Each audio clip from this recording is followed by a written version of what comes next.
All right, so I got my electric guitar, and I was always trying to be in a band. This is the days before there was multi-track.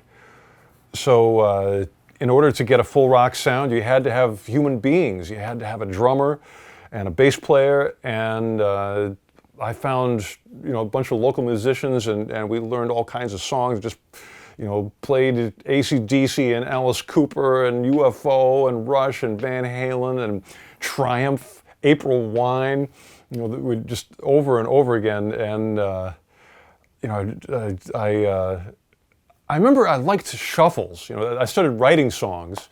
Most of the songs I wrote back then, never came to anything. But I remember one of the first riffs I came up with was that kind of 70s rock shuffle. Do ga-da-ka, do ga-da-ka, do ga-da-ka, do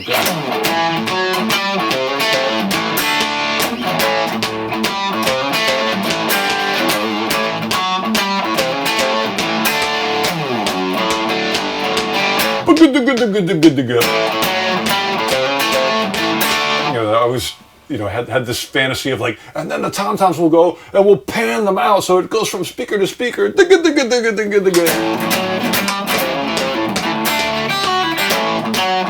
And so all my songs had that boo-ga-da-ka, do-ga-da-ka. And I think that was valuable, because although, I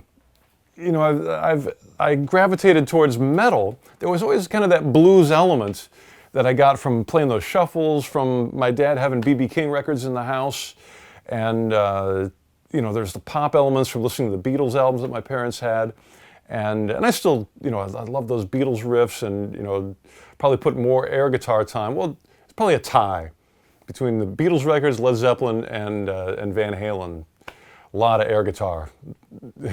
Spent in front of the mirror, getting the moves right.